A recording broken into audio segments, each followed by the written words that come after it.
Ang mga kwento ng pag-ibig, kwento ng buhay, at kwento ng pag-asa dito sa Barangay Love Stories. Love Stories.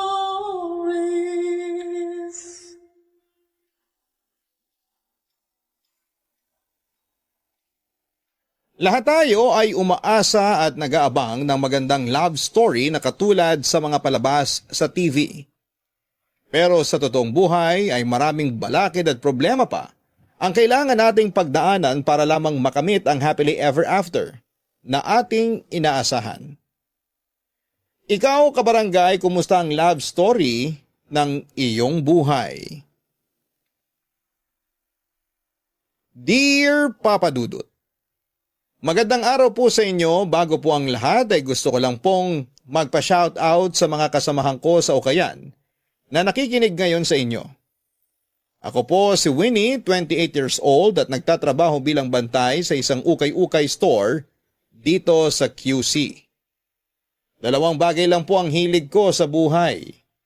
Ang magbasa ng mga nakakakilig na romance story online at ang manood ng Korean drama.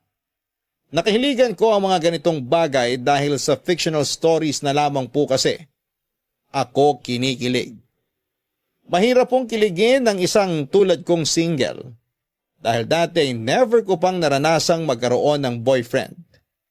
Ni isa kasi ay walang nagtangkang manligaw sa akin noon, Papa Dudut. Matagal ko nang tanggap na imposible na akong makaranas ng maala Korean novelang love story. Kung makikita nyo lang siguro ako, ay magigets nyo kagad kung bakit ko nasabi ito. Pero para ma-imagine ninyo kung ano ang itsura ko ay i-describe ko na lamang ang sarili ko. Mas pangit po ako sa pangit, Papa Dudut. Malaki ang ulo ko na patulis sa may bandang baba. Heart shape ang tawag nila sa ganong klase ng ulo.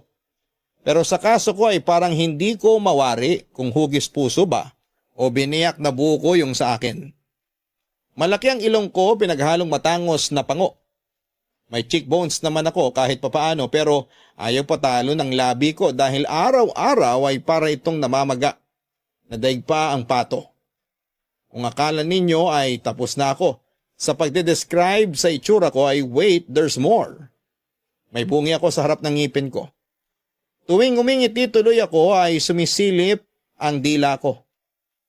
Malapad ang noo ko na hindi bagay sa buhaghag kong buhok.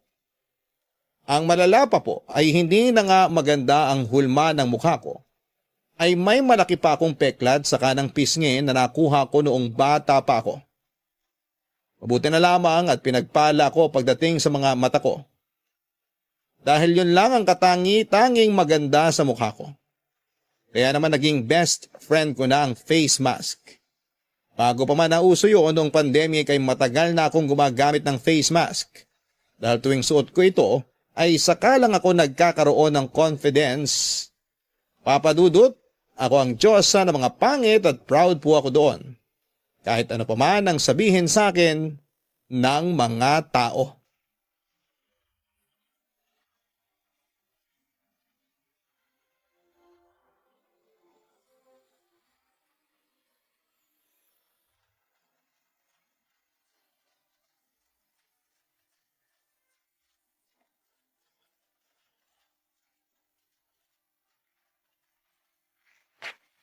Chang, eto na po yung tubig na pinapakuha nyo.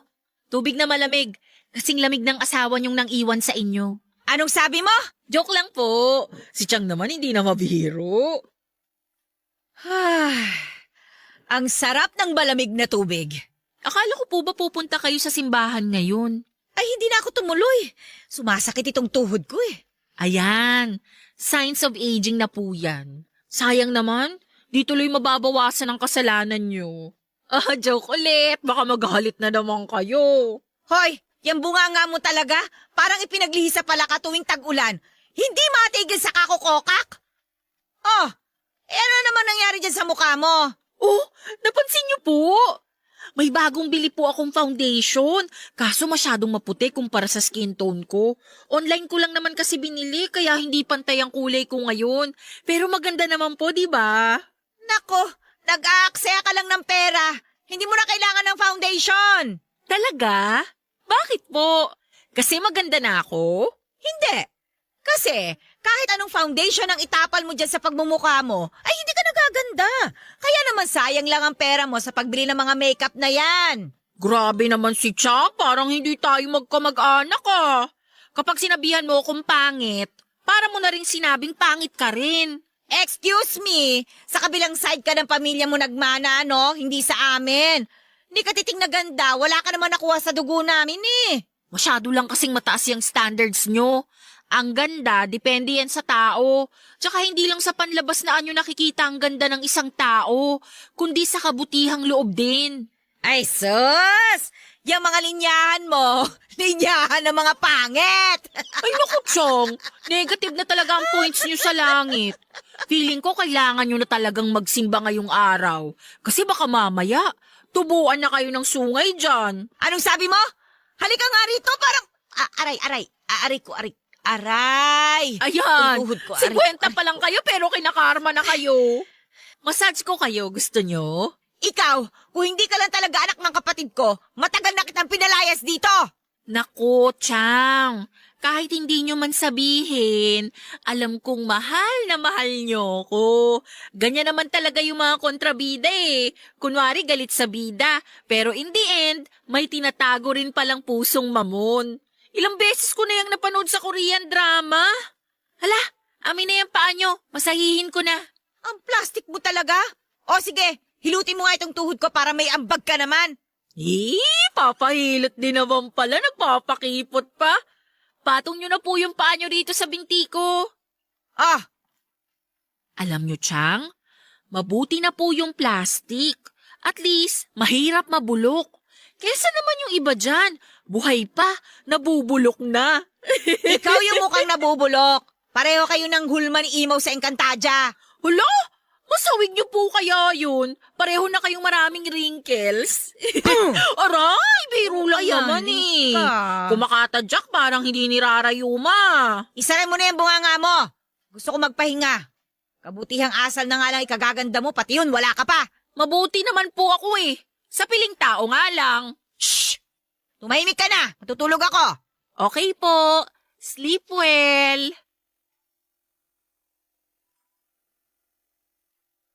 Pangit, mukhang puwet, impakta at kung ano-ano pa. Lahat na siguro ng klaseng salita na hindi kaaya-aya ay ibinato na sa akin. At halos magtatatlong dekada kong tiniis ang panlalait sa akin ng mga tao sa puntong namanhid na lamang ang tenga ko at tumigas na ang puso ko. Hindi naglaon ay hindi na ako apektado sa kung anuman ang itawag nila sa akin. Sa katunayan ay sinasabayan ko pa sila sa panlalait sa sarili ko. Ganun ko na katanggap ang sarili ko, Papa Dudut. Pero sa lahat ng pangiinsultong ipinangalan sa akin, isa sa mga pinaka-unique ay ang Chakadal. Tandang-tanda ko pa noong bata pa lamang ako, early 2000, noong sumikat si Chakadal sa TV, na siyang kinakatakutan ng mga kabataan noon. Siyempre, hindi ako nakaligtas sa pagsikat ni Chakadal. Sa akin inihalin tulad ang itsura nito dahil parehas kaming nakakatakot. Hinding-hindi ko makakalimutan ang bansag nila sa akin yon. Dahil ang nagpasimuno ng pagtawag sa akin ng Chakadal ay ang childhood crush ko na si Froilan. Dati naming kapitbahay si Froilan. Naging classmate ko siya nung elementary. Grade 1 pa lamang kami ay may crush na ako sa kanya. Isa si Froilan sa mga nambubuli sa akin noon, pero sa halip na maggalit sa araw-araw na pang-aasar niya sa akin, ay hinayaan ko lamang siya dahil at least pinansin ako ng crush ko. Yun nga lang noong matapos kami ng elementary ay lumipat ang pamilya nila sa Laguna matapos makahanap ng bagong trabaho ang tatay niya. Sa paglaki ko ay nawala rin sa isipan ko si Froilan hanggang sa lumipas ang halos 15 taon ay muli ko siyang nakita.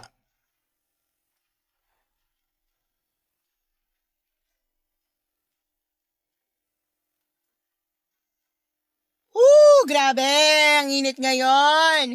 Para na akong ice cream na nalulusaw dito. Woo! Bumili ka kasi ng portable na electric pan. Malaki tulong nun sa panahon ngayon. Ayoko, sayang lang pera doon. Balita ko madali lang daw yun malobat eh. Kung ayaw mong gumastos, ayan o, sa likuran mo daming karton. Gawin mong pamaypay para hindi ka matunaw dyan sa kinauupuan mo. Teka, anong oras na ba? 12:10 na. Gutom ka na ba? Kain na kaya tayo. Sandali, buksan mo na yung radyo. Barangay Love Stories na. Ayo nga pala. Sandali lang. Eto na, bubuksan ko na. Aaminin ko, Papa Dudut. O ayan, May pagka- ilabas na natin yung pagkain natin para makakain na tayo ngayong wala pang masyadong customer. Hindi ka talaga makakain, no? Kapag walang barangay love story sa background. Yan na talaga yung dessert ko kapag kumakain ako ng pananghalian eh. Kung sa bagay, nakaka-addict din naman kasi mga kwento ni Papa Dudut. Diba? Pero sana, love story naman ang i-ere nila ngayon. Yung may happy ending sana. Abangan na lang natin. May customer pa yata. Bayan, wrong timing naman. Ako nang bahala. Tuloy mo na lang yung pagkain mo dyan. Di pa naman ako nakakapagsimula eh. O sige, mauna na ako sa'yo ah. Gutom na talaga ako eh. Oh my gosh! OMG! Totoo ba tong nakikita ko? Bakit? Parang kilala ko yung pumasok na customer. Talaga? Sino? Wala. Kumain ka na dyan. Iwan na muna kita. Magandang tanghali po. Miss, may mga ano ba kayo? Varsity jacket? Meron po. Dito po. Sundan niyo lang ako. May mga bagong dating po kaming jacket nitong Sabado lang. Ayan po oh. Pili na po kayo. Ayun, salamat. Magkano naman to mga to? 200. 249 po dapat yan. Pero para sa inyo, 200 na lang. Di ba pwede 150 na lang? Kukuha sana akong dalawa. Naku sir, hindi po pwede eh. Kung ako lang sanang may-ari ng ukayan na to, baka ibigay ko na lang sa inyo yan ng libre. Sige. Check muna ako ng iba. Pili na lang po kayo dyan. Marami pa po dito sa kabilang side kung wala kayong makita dyan. Ikaw ba si Froilan? Ha? Sorry, familiar kasi kayo eh. Ikaw ba yung kababata ko? Si Froilan? Paano mo nalaman pangalan ko? OMG! Ikaw nga! Hindi mo na ako naaalala? Hindi. Winnie! Yung tsakadal ng mga bata pa tayo? Ako yun! Ako yung lagi mong sinasabihang tsakadal. Tsakadal? Grade 1 hanggang grade 6, mag-classmate tayo. Hindi mo na ba talaga ako naaalala? Winnie? Oo! Naaalala na kita. Ikaw yung yung nagkalat ng grade 4 tayo kasi masakit yung tiyan mo. Grabe! Yun talaga yung naalala mo? Sa dami ng memories natin, yung mabantot pa yung tumatak dyan sa utak mo. Hindi ko makakalimutan yun kasi bigla ka na lang umiyak tapos umalingasaw na yun. Oo na, ako nga. Ako yung tinutukoy mo. Ano? Kumusta ka na? Eto, okay naman. Grabe wala kang pinagbago. Consistent yung mukha mo. Winnie, no? Tama? Tama! Winnie nga! Anong walang pinagbago? Meron na. Tumangkad naman ako kahit papano. Dito ka nagtatrabaho? Oo, isa ako sa mga nagbabantay dito. Eh di, may discount na ako niyan. Kailangan ko ng varsity jacket eh. Sige na nga. Dahil ikaw naman yan, ibibigay ko na sa'yo ng 180. Huling tawad na yun Ako na lang ang mag-aabono. Naku, salamat Kahit kailan maaasahan ka talaga. Pero ang init-init, bakit kailangan mo ng jacket? Alam mo na, pamporma. Tiis ganda, ganun. Okay lang mamawis basta pogi ang OOTD? Ganun na nga. Ay nako, pasalamat ka, hindi ka mukhang maasim. O sige na, pumili ka na dyan. Tawagin mo na lang ako kapag may napili ka na. Okay, salamat ulit Marami nang nagbago sa itsura ni Froilan simula nung huli ko siyang nakita, Papa Dudut. Cute pa rin naman siya pero mas cute pa siya sa ngayon. Maganda ang pangangatawan nito at nakasuot din siya ng eyeglasses kaya mas nagmumukha siyang matalino.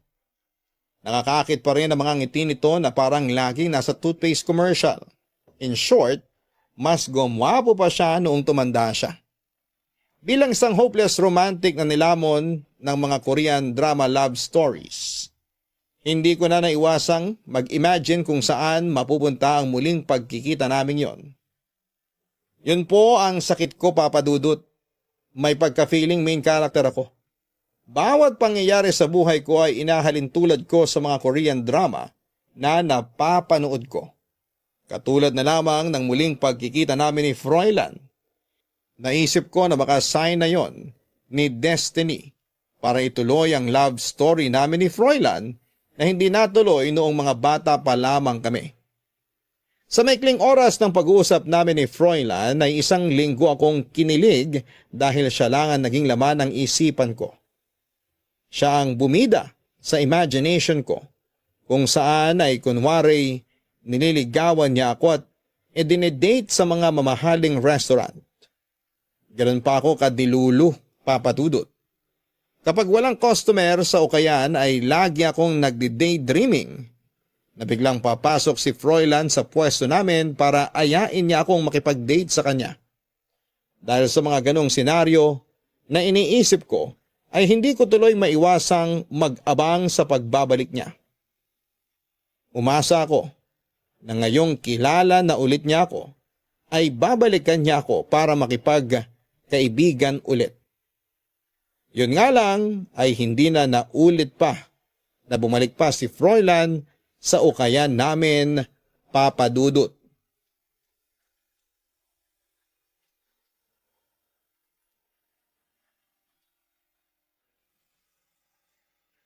Sinubukan kong hanapin si Froilan sa Facebook, Papa Dudut. Nahanap ko naman po siya at agad ako nag-send ng friend request sa kanya. Kaso nga lang ay inabot na ng higit 2 buwan ay hindi pa rin niya ina-accept ang friend request ko. Mabuti na lamang at nakapublic ang mga posts niya kaya libre akong nakakapag-stalk sa profile niya. May mga higit 70,000 followers sa Facebook si Froilan. At hindi na yon nakapagtataka dahil sa profile picture pa lamang nito na nakatopless at kita ang abs ay mapapa-add ka talaga kaagad sa kanya. Inabot ako hanggang sa pinakaunang post ni Froilan sa Facebook. Ganon kalala ang pangi-stalk ko sa kanya. Alauna na nga ng madaling araw noong natapos ako sa pag-scroll sa profile page ni Froilan. At base sa mga post niya, sa opisina siya nagtatrabaho. Mahilig siyang mamasyal at ang pinakamalayong napuntahan nito ay ang Singapore noong 2018. Mahilig din siyang maglaro ng basketball. May girlfriend siya na nakapost sa Facebook noong 2020 pero unti-unti rin itong nawala sa feed niya sa mga sumunod na taon. Ula ko ay single siya sa ngayon. Pagdating sa taong 2022, ay hindi na siya masyado nagpo-post at ang tanging birthday greetings na lamang ang nakita ko sa wall niya. Paglipas nga ng mga buwan, unti-unti ring namang nawala sa isipan ko si Froilan. Hindi na kasi ulit kami nagkita at hindi naman ito inaccept ang friend request ko. Niayaw nga nitong isin ang mga message ko kaya naisip ko na mag-move on na mula sa kanya. Bumalik ako sa dating gawain ko at yun ay ang manood ng mga Korean novela. Pero Papa Dudut, magugulat kayo sa sasabihin ko dahil matapos ang ilang buwan, simula noong nagkita kami ni Froilan, ay bigla ulit kaming pinagtagpo ng tadhana.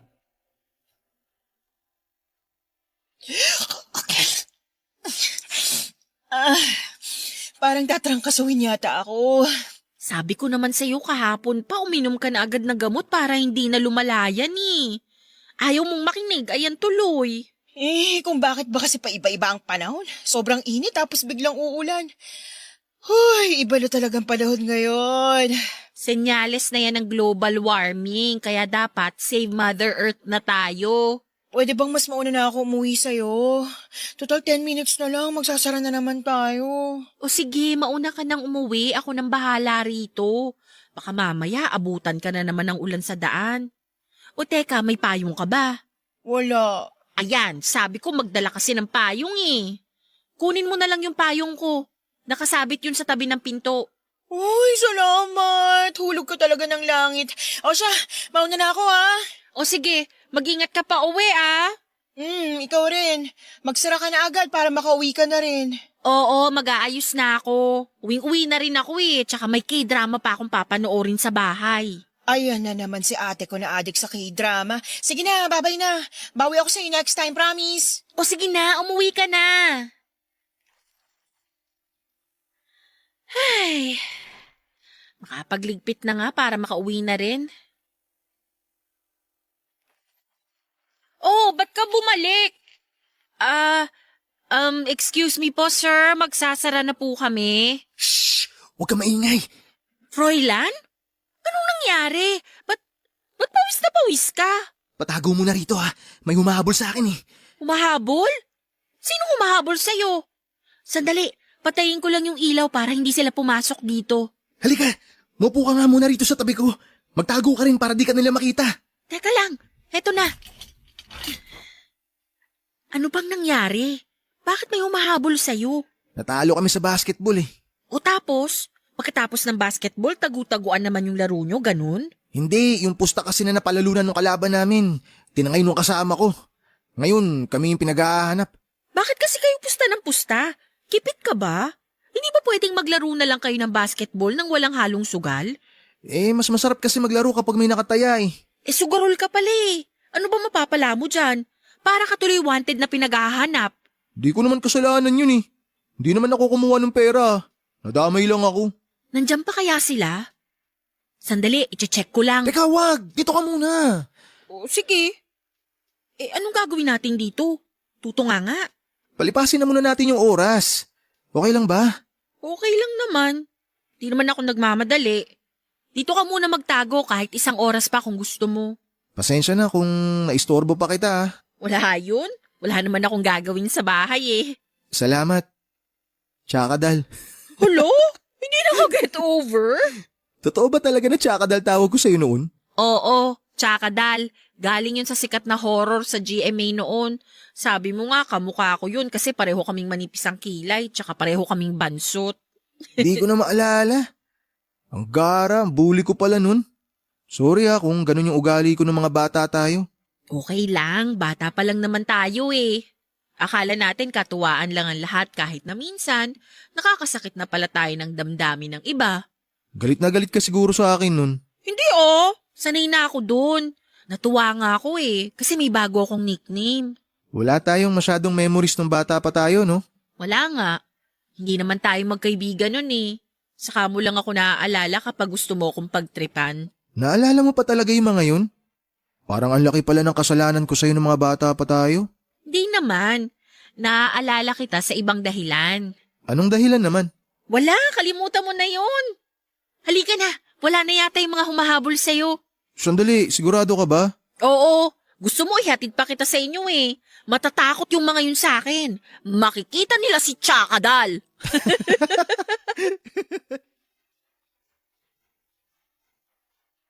Papadudod sa wakas matapos ang halos 7 buwan, ay inapprove din ni Froilan ang friend request ko sa kanya sa Facebook. Sobrang kinilig ako ng araw na yon dahil ibig lang sabihin noon ay napansin na niya ako. Dahil sa pagtulong ko sa kanya, ay binigyan ako ng chance ni Froilan para maging close sa kanya. Naglakas loob akong i-message siya at nagulat ako nang i-acknowledge niya ang message ko. Hindi tulad noon na hindi man lang niya ito sinisin.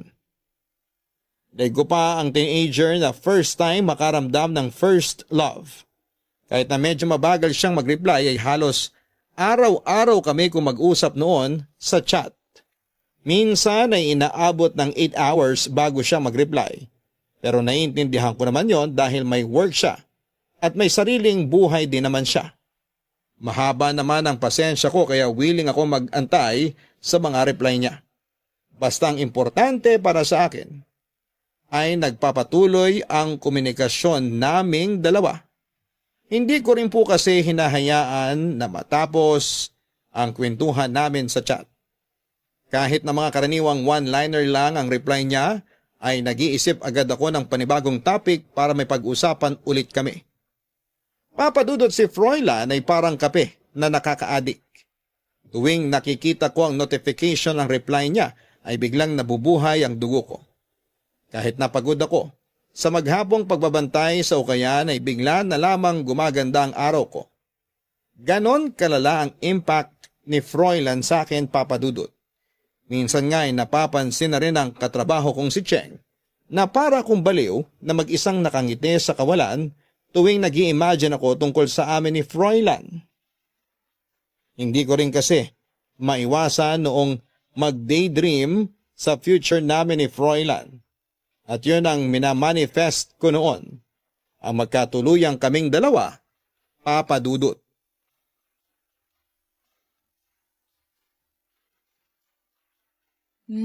Wow! Sarap naman ang pagkakangiti mo dyan. Kitang-kita yung gap sa ngipin mo. Bakit? Bawal na bang umiti ngayon? Hindi naman. Nakakatuwa nga eh. Ano ba yung pinapanood mo? Korean novela na naman. Hindi ako nanonood. May kachat ako. Talaga? Sino? Huwag mong sabihin si Froilan na naman. Siya nga. Ay naku, pumapag-ibig ng kaibigan ko. Wag magka-chat lang kami. Pag-ibig na agad. Nako te, alam na alam ko yung mga ganyang klaseng ngiti. Aminin mo na-fall ka na sa Froilan na yan ano? Hindi Imposibleng mangyari yun. Na ma-fall ka sa kanya? Hindi. Imposibleng ma-fall siya sa akin. Kaya dapat hindi rin ako ma-fall sa kanya. Yang mga ngiti mong yan, parang na-fall ka na sa kanya eh. Di naman. Nakakatuwa lang siyang kachat. Medyo mabagal mag-reply, pero worth the wait naman. Asus! Babalaan lang kita ha. Yang mga ganyang klaseng lalaki, narcissist yang mga yan. Paaasahin ka, paiibigin, tapos kapag nakuha na yung loob mo, tsaka ka nila i-ghost. Lalo na kapag validated na yung ego nila. Huwag kang papahuli sa pain nila. Alam mo, itong si Froilan, huwag mong itulad sa mga na-experience mo sa lalaki. Iba siya. Anong iba? Hindi ba bully ang kabataan nyo? Sabi mo nga, lagi kang inaasar niyan dahil pangit ka. Noon yun. Nagmamature naman ang isang tao eh. Nagbago na siya. Hindi ako naniniwala. Hindi mo pa kasi siya nakikita kaya ka ganyan eh. Busy ka kasing kumakain nung nagpunta siya rito sa Ukayan. Tapos maaga ka namang umuwi nung nagkita ulit kami. Nakita ko na siya sa picture. Pinakita mo na sa akin yung picture niyang may abs, diba? Siyempre, iba pa rin yung picture sa personal. Sa bagay. Kapag sa picture kasi maraming filter. Baka mamaya sa picture lang yan pogi tapos sa personal ulit ba pala? Hoy! Gwapo si Froilan Mas gwapo pa sa mga ex mo. Ay! Ano ba problema mo sa mga ex ko? Parang ikaw yung iniwan kung makapagtanim ka ng galit sa kanila. Excuse me lang. At least yung mga ex kong yun, napasaya nila ako. Yung Froilan mo, ano bang ambag niya? Napapasaya naman niya ako eh. Napapasaya ka niya kasi nabubuhay na naman yung pagiging delulo mo. Hulaan ko, nag-imagine ka na naman nakasal na kayo, no? Hala, paano mo nalaman? Yan tayo eh. Kilala na kita. Dahil yun sa kakanood mo ng Korean drama. Lahat na lang nang nangyayari sa'yo, akala mo love story kahit na ang totoo naman, normal lang yan na nangyayari sa totoong buhay. Feeling ko naman may chance eh. Chance mo, mukha mo. Yung mukhang yon, papatol sa mukhang yan? Imposible, te. Kaibigan ba talaga kita? Oo, kasi kaibigan lang ang mang-real talk sa kapwa-kaibigan. Matanda ka na. Dapat alam mo na kung paano ihiwalay ang totoo sa hindi at yung kwento nyo ni Froilan. Kung ano man ang script na sinulat mo dyan sa kokote mo, i-delete mo na bago ka pa masaktan. Libre lang naman ang mangarap. Pati yun ba ipagkakait mo pa sa akin? Hindi libre ang mangarap. Masakit ang mangarap, lalo na kapag yung pangarap na yon hindi nagkatotoo. Ang nega mo talaga. Hayaan mo, ipapakilala kita kay Froilan. Kapag nakausap mo siya o nakita ng personal, tiyak ako, magbabagong isip mo. Dahil curious si Cheng kung totoo nga bang gwapo si Froilan sa personal, ay inimbitahan ko siyang samahan ako na manood ng isa sa mga laro nito ng basketball. Kada Sabado kasi ay dumadayo sina Froilan kasama ang mga kaibigan niya sa ibang lugar para lamang makipaglaro ng basketball. Hindi ako inimbitahan ni Froilan pero ako na mismo ang nag-volunteer para manood at i-cheer sila sa laro nila. Kasama si Cheng ay tinunto namin ang basketball court kung saan naglalaro ang team nila Froilan noong time na yon. Hindi ko inaasahan ang dami ng tao na nadatna namin sa court na yon. Papadudot parang professional basketball game ang ganap dahil full pack ang court na pinagdausan ng kanilang laro. Nalaman ko na lamang na kaya pala maraming tao ay may perang involved sa larong yon. Hindi na nakapagtataka dahil noong huling pagkikita namin ni Froilan ay pinaghahanap siya ng mga nakalaban niya dahil natalo sila sa laro. Nakipagsiksikan kami ni Cheng para magkaroon kami ng front seat view sa laban. Sabihin niyo na po akong filingera. Pero habang naglalaro ng basketball si Froilan ay para akong proud girlfriend kung maka-cheer sa kanya. Sobrang galing niya pong maglaro ng basketball at mas lalong lumakas ang apil niya dahil doon. Kahit pawis na pawis ay amoy baby pa rin ang itsura nito. Kaya halos malusaw ang puso ko sa panonood ng laban nila. Yun nga lang ay hindi lang ako ang babaeng nakaramdam noon para kay Froilan. Marami kami papadudot. Bawat shoot ni Froilan ng bola ay hindi mabilang ang mga kababaihang tumitili para sa kanya. Mga babae na kumpara sa akin ay mas maganda, mas sexy at mas maputi. Dahil doon ay mas lumala tuloy ang inferiority complex na nararamdaman ko. Pakiramdam ko ay para akong girlfriend na nagsiselos kahit na hindi naman kami ni Froilan papadudot.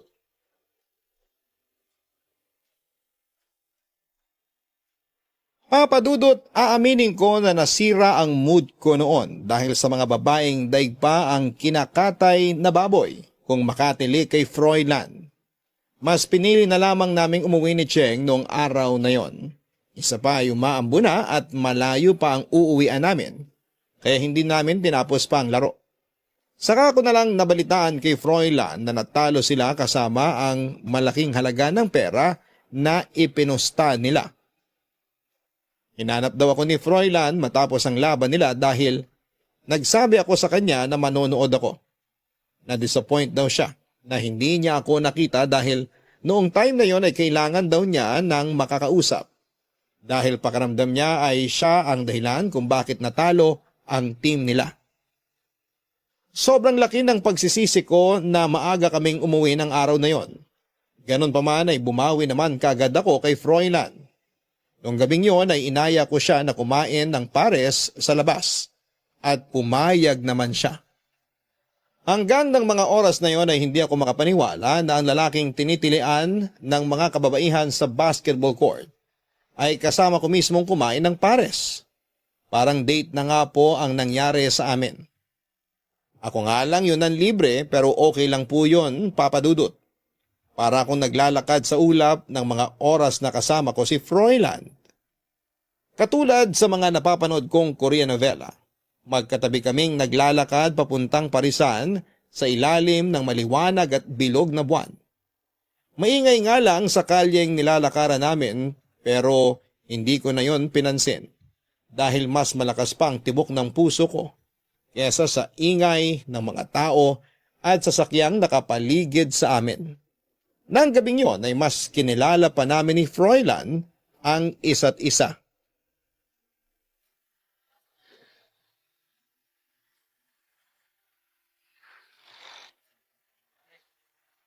Ang sarap talaga ng pares.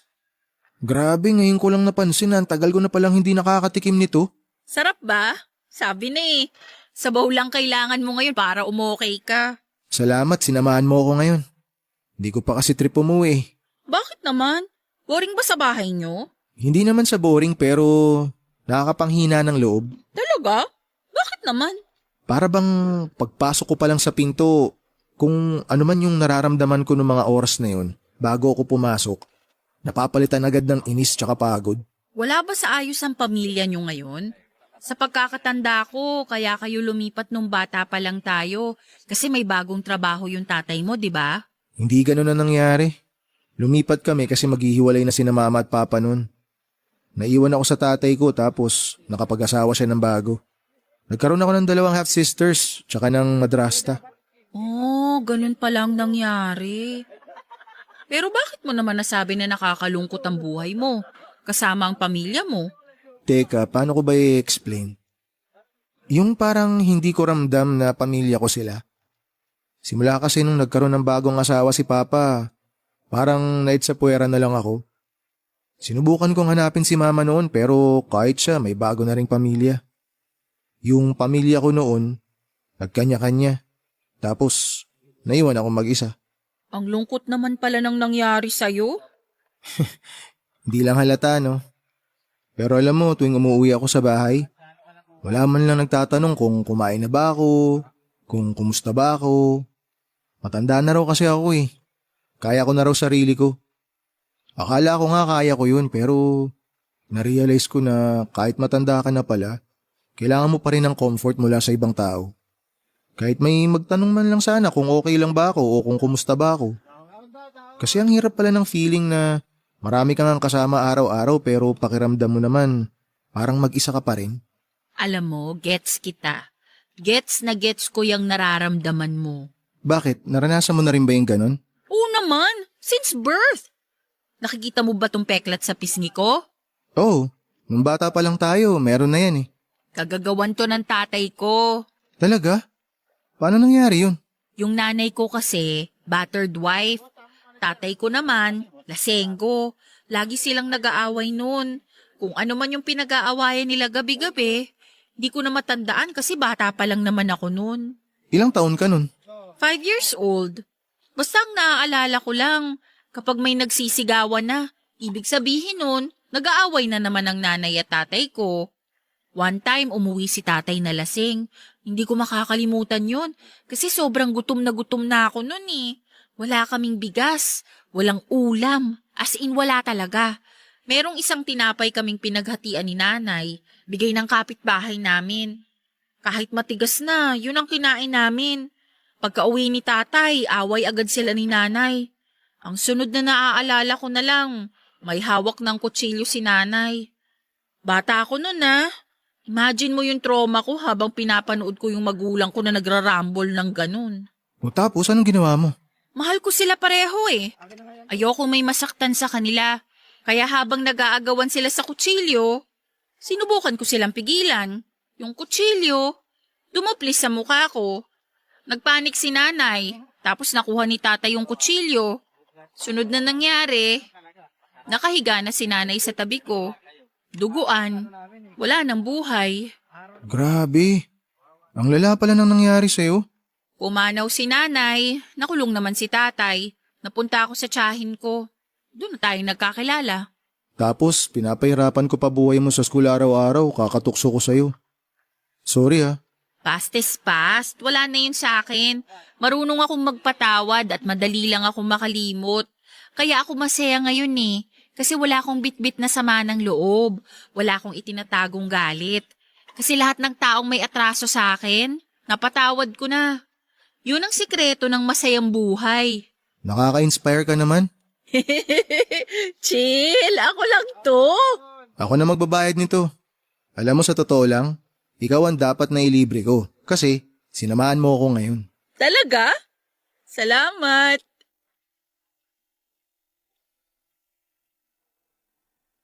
Papadudod sa kabila ng masiyahin kong personality, ay isang malalim na trauma ang itinatago ko. Hindi naging maganda ang kabataan ko at yun ang hindi alam ng mga kalaro ko noon. Nung lumipat ako sa pangalaga ng tiyahin ko, akala ko ay magiging maganda na sa wakas ang buhay ko. Pero kung anong ugali ng tatay ko ay ganun din pala ang ugali ng tiyahin kong umampon sa akin. Siguro ay nasa dugo na talaga nila ang maging masama. Kahit na ganoon ang buhay ko sa loob ng tahanan namin, sinubukan ko pa rin maging masaya. Noong nag-transfer ako sa school nila, Froilan, ay pilit akong naghanap ng mga kaibigan. Pero dahil sa peklat sa mukha ko, ay nilayuan ako ng mga kaklase ko. Ni isa'y walang gustong makipagkaibigan sa akin dahil sa itsura ko. Ako yung batang mag-isa lamang na kumakain tuwing recess. Ako yung kaklase nilang tuwing grouping sa walang gustong kumuha sa akin. Ako yung nagiging kaibigan lang kapag wala na silang choice. Buong school year ay saka lang ako nakakapagsalita kapag nire-recite ko ang panatang makabayan tuwing flag ceremony. Pero nagbago ang lahat ng isang araw ay bigla na lamang naisipan ni Froilan na gawin akong katatawanan sa buong klase. Siyang naging bully ko mula grade 1 hanggang grade 6. Alam kong hindi magandang ugali niyang yon, pero dahil sa kanya ay napansin ako ng mga kaklase ko. Tuwing pinagtatawanan nila ako ay natutuwa ako dahil kahit papaano ay may ambag na ako sa klase. Kahit na bilang isang katatawanan lang. Minsan, tinatabihan ako ni Froilan para lang asarin niya ako. Pero at least, may tumatabi na sa akin, Papa Dudut. Bata pa lamang ako ay tinuruan ko na ang sarili ko na hanapin ang magandang bagay sa bawat masasamang nangyayari sa buhay ko. Iyon ang rason kung bakit naging masiyahin akong tao, Papa Dudut.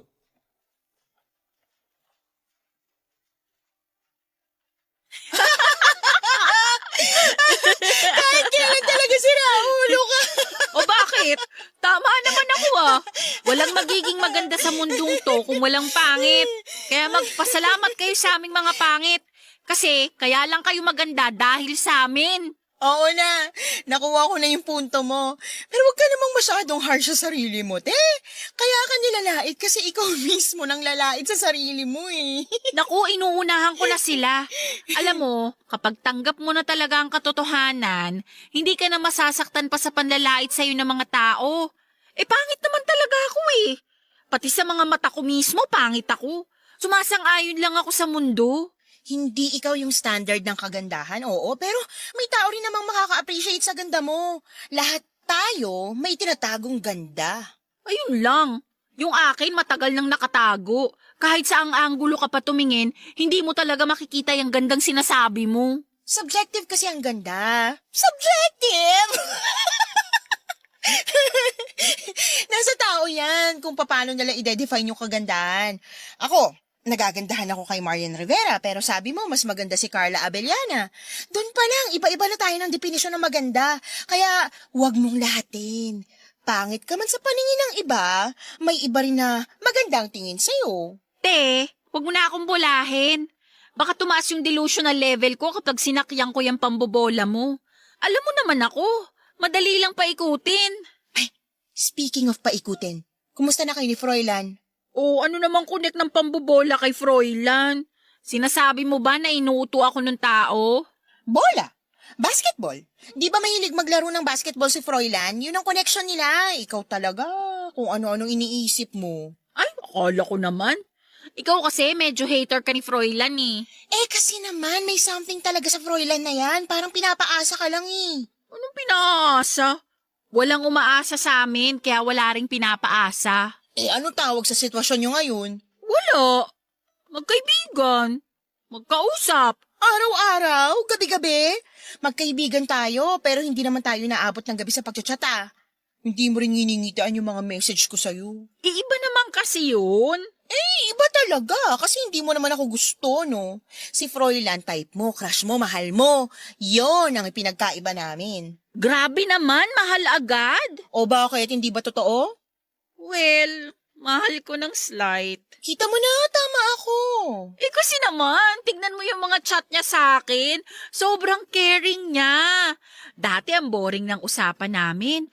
Pero nitong nakaraan lang, concerned na siya sa akin. Nagtatanong na siya kung anong ginagawa ko, kung kumain na ba ako, kung busy ba ako. Hello? Never pang nangyari sa akin yun, no? Sa Korean novela ko lang nafe-feel yung mga ganong klaseng eksena. Pero this time, sa akin na mismo nangyayari yung mga yun. Patay. Mukhang in love na nga ang ate mo. Alam ko na hindi naman talaga kapani-paniwala tong mga nangyayari sa akin ngayon. Pero sobrang open talaga namin ni Froilan sa isa't isa. Close na kami, as in dikit na. O ba't ganyan ka makatingin? Yan nga bang sinasabi ko kumagat ka na sa pain. Bakit ba kasi parang hirap kang paniwalaan na pwede namang ma-inlove sa akin si Froilan? Kasasabi mo lang sa akin, di ba? na subjective ang ganda ng isang tao? Paano kung may nagustuhan pala siya sa akin?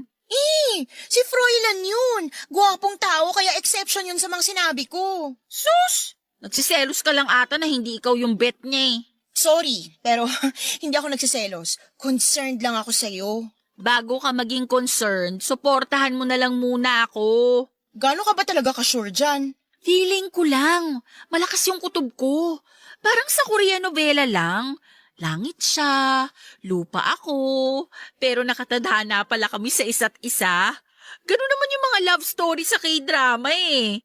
CEO yung lalaki, empleyado yung babae, tagapagmana yung lalaki, tapos katulong yung babae. May isa nga taga South Korea yung babae, sa North Korea naman yung lalaki. Yung mga ganong bagay, parang ang imposible pero nagkakatuluyan pa rin. Kaloka ka, te. Nilamon ka na naman ng K-drama. Hindi mo na mapaghiwalay yung totoo sa hindi. Pagbigyan mo na ako. Ngayon na nga lang ako magiging masaya eh. Basta, wag ka masyadong umasa. Sinasabi ko talaga sa'yo.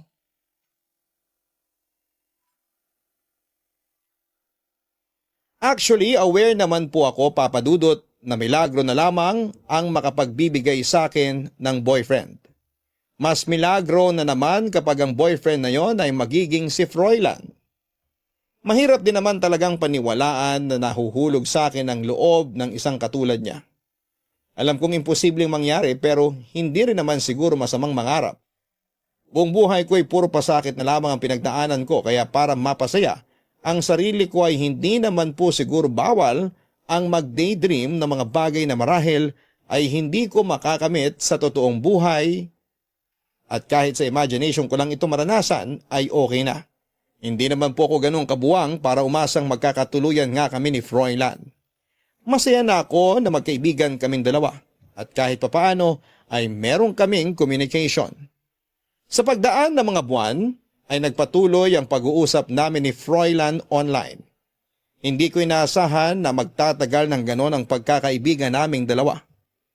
Marami kaming pinag-usapan na topic tungkol sa mundo. Sa politics, sports at kung ano-ano pa. Makwento kasi akong tao, Papa Dudut. Kaya alam kong never naborengan sa akin si Froilan.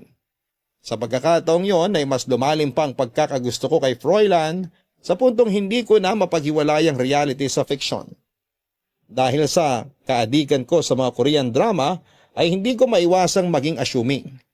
Bawat ginagawa ni Froilan para sa akin ay nabibigyan ko ng isang bagong meaning. Kaya siguro mas lalo akong na-in-love sa kanya. Ganon pa man ay pilit ko pa ring isinapuso ang mga sinabi sa akin ni Cheng na never assume unless stated. Hanggang walang inaamin sa akin si Froilan ay hindi ko paasahin ang puso ko.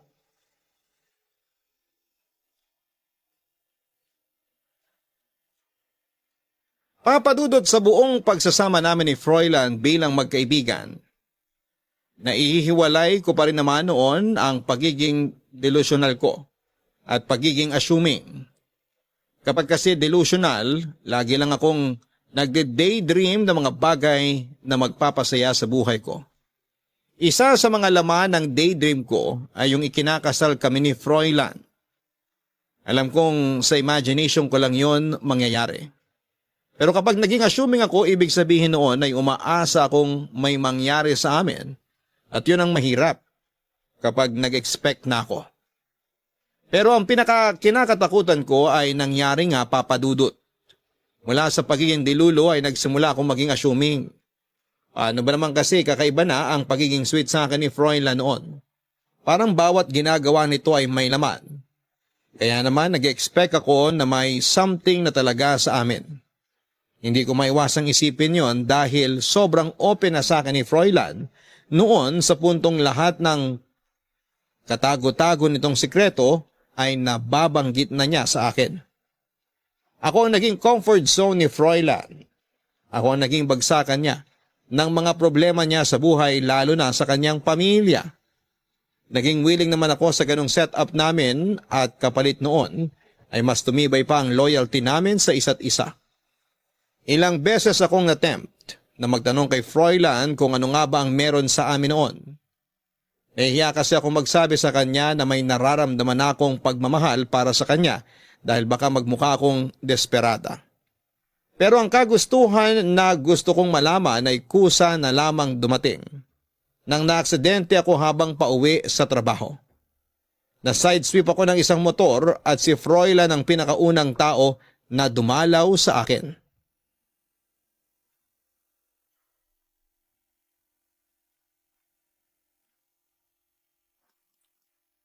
Winnie? Nandiyan ka ba? Winnie! Sandali, nandyan na. Oh, Froilan! Anong ginagawa mo rito? Nakita ko yung story mo sa Facebook. Naaksidente ka? Ah, oo. Heto, pangit na nga ang mukha ko, nasugatan pa. Ano nangyari?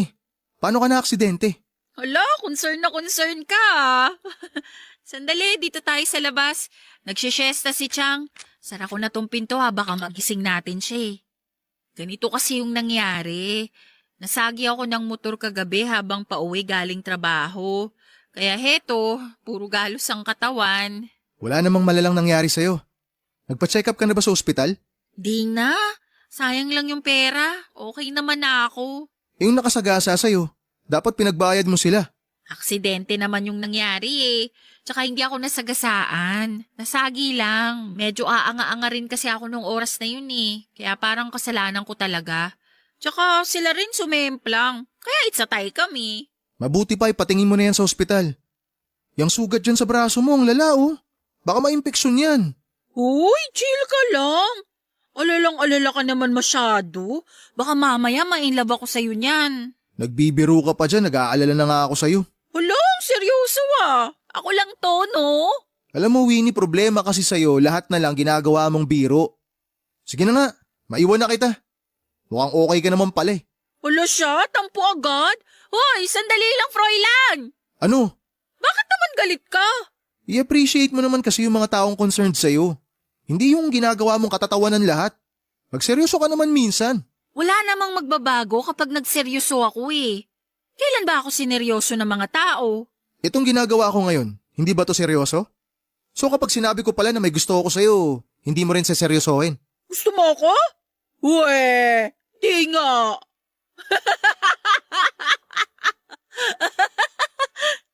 Di nga. May gusto ka sa akin? Ano ba sa tingin mo? Sa tingin ko?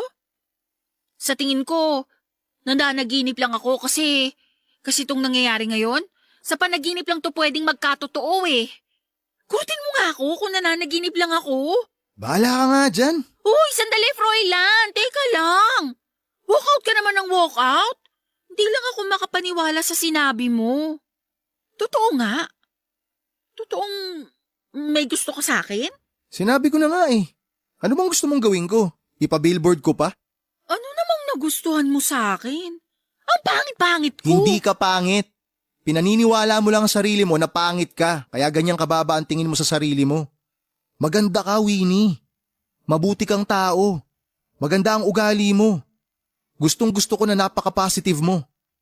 Sa lahat ng mga taong nakilala ko, sa buong buhay ko ikaw lang yung pinakatotoo. Ikaw lang yung katangi-tanging tao na nagparamdam sa akin na meron din pala akong halaga. Ikaw lang yung nag-iisang taong pinakinggan ng lahat ng mga problema ko. Naniwala ka na may kahinaan din ako, na hindi ako perpekto. Yun yung mga bagay na nagustuhan ko sa'yo. Kaya sana, wag mong gawing biro to. Kasi hindi naman ako nagbibiro eh. OMG. So hindi nga ako nag-iilusyon lang? Totoo yung hinala ko na may gusto ka sa akin? Sabi na eh. Sabi ko na eh. Tama ako. Hindi ako nilulo. OMG! Naramdaman ko na eh. Matagal ko nang napapansin pero hindi ko lang kinakagat. Kasi sabi sa akin ni Cheng, huwag ko raw kagatin ang pain mo. Ini-imagine ko lang to dati, itong araw na to. Ano bang kailangan sabihin sa ganitong sitwasyon? Hindi ko alam sasabihin ko. Sandali, prank ba to? Baka prank lang to Nasaan yung camera? Uy, teka, Winnie, relax. Tumingin ka sa akin. Relax ka lang. Okay? Okay. Aray, yung sugat ko. Nahahawakan mo. Medyo masakit. Ay, sorry. Gusto talaga kita. Maniwala ka. Hindi to joke. Hindi to imagination. Hindi ka nananaginip. Walang nang paprank sa'yo. Hindi prank to, maniwala ka. Hindi ko kayang gawin sa'yo yun. Gusto talaga kita, Winnie. Gusto rin kita, Froilan. Gustong gusto.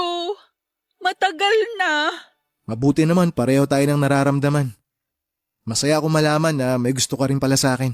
Mas nauna ako nagkagusto sa'yo, kaya mas masaya ako na ikaw ang nagkagusto sa akin. So ano, tayo na ba? Kalma lang. One step at a time tayo. Huwag nating madaliin.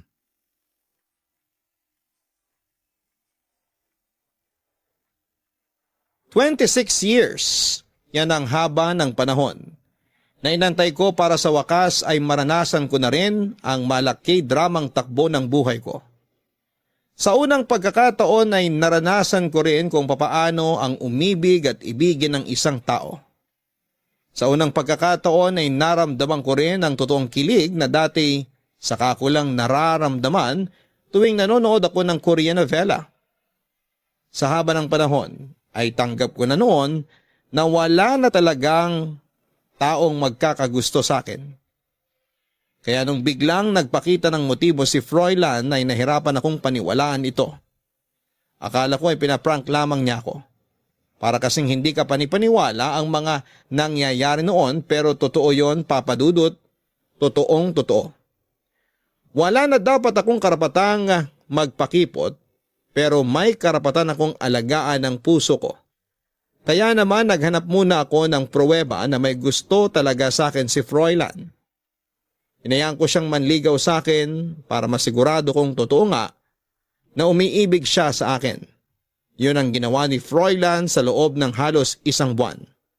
Ipinakita niya sa akin kung gaano katotoo ang nararamdaman niya para sa akin. Ayon sa kanya, ako lang daw ang tanging babae na nakakaintindi sa kanya. Ako lang daw ang tumanggap sa mga kahinaan niya. Tuwing magkasama kami, wala siyang pressure na nararamdaman. Sa akin lang daw niya na ipapakita ang totoong siya. At yun ang nagustuhan niya sa akin, Papa Dudut. Naging kami ni Froilan.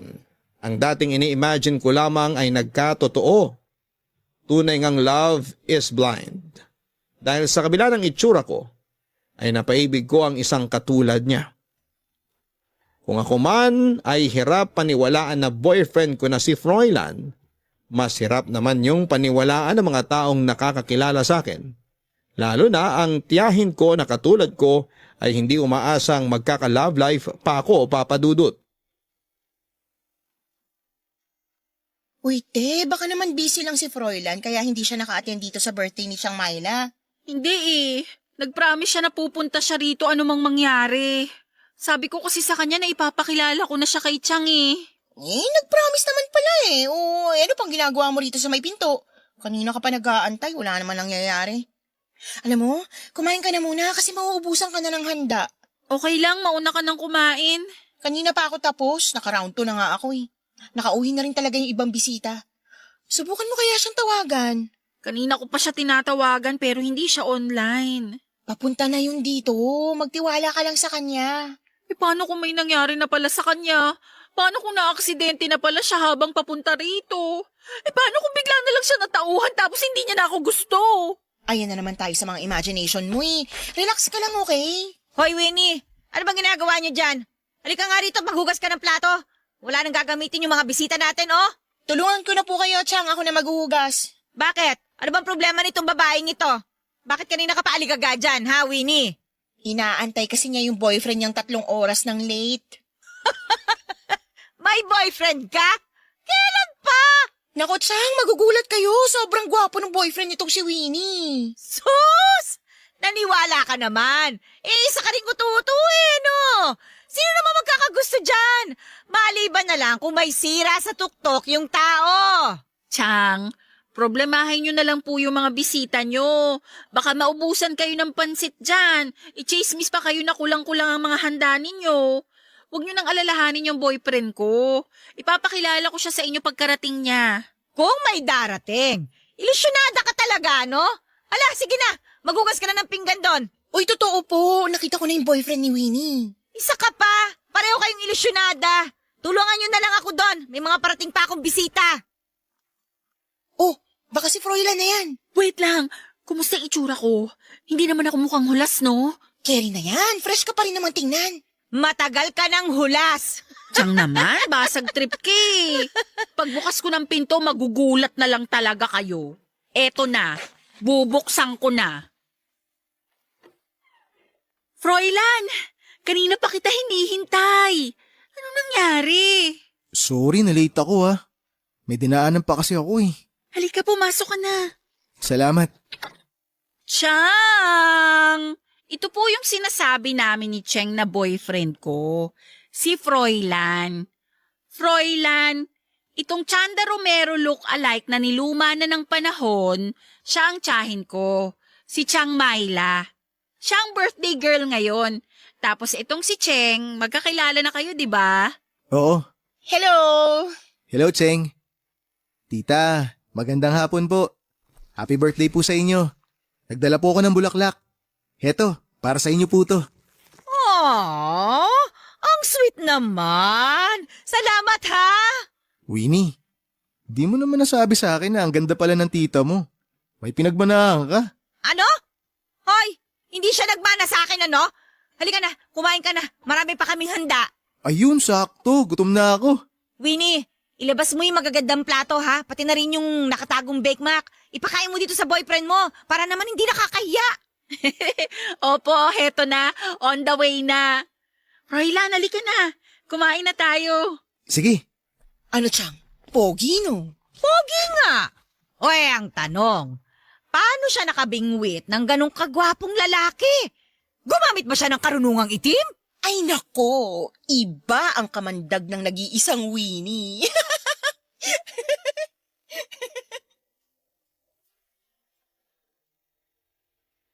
Papadudot 2 taon na po ang nakakalipas simula nang mangyari sa buhay ko ang kwentong ibinahagi ko sa inyo.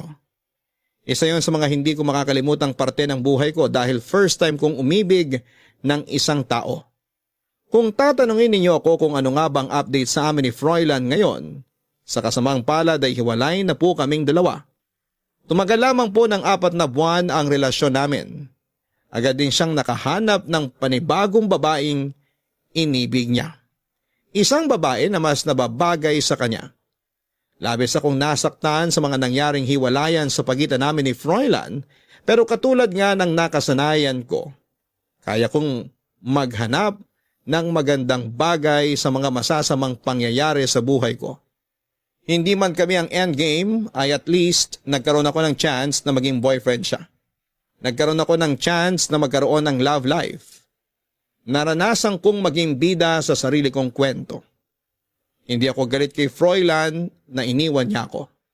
Sa katunayan ay thankful ako na dahil sa kanya ay nasubukan kong pumasok sa isang relasyon. At least ay masasabi kong hindi na ako NBSB o no boyfriend since birth.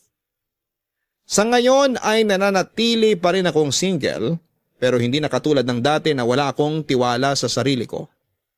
This time ay nagkaroon na ako ng pag-asa sa buhay na balang araw ay makikilala ko rin ang sarili kong leading man na magmamahal sa akin ng totoo at tatanggapin ako kung ano ako. Pangit ako, oo, pero hindi ibig sabihin noon ay wala na akong karapatang magkaroon ng totoong pag-ibig. Yon ang natutunan ko sa naging relasyon ko kay Froilan. Wala yan sa estado o sa itsura.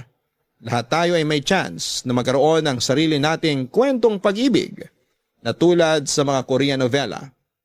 Ito ang aking kwento. Maraming salamat po sa Barangay Love Stories at sa Barangay LS 97.1. Ang inyong forever kapuso at kabarangay, Winnie.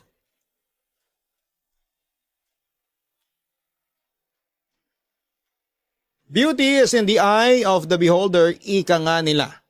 Mga kabarangay, may sari-sarili tayong definisyon ng kagandahan. Ang maganda sa iyo ay maaaring hindi gusto ng iba. At ang mga taong hindi mo type ay siya namang type ng iba. Hindi basihan ang itsura sa pagpili ng taong iibigin. Dahil ang kagandahan ay kumukupas yan. Pero ang wagas na pag-ibig ay walang wakas. Hanggang sa muli, maraming salamat po sa inyong lahat. Sabay-sabay nating pakinggan ang iyong kwento ng pag-ibig, buhay at pag-asa. Ipadala lang sa barangaylovestories@yahoo.com. Nagustuhan ng iyong napakinggan? Ituloy yan via live stream sa www.gmanetwork.com/radio.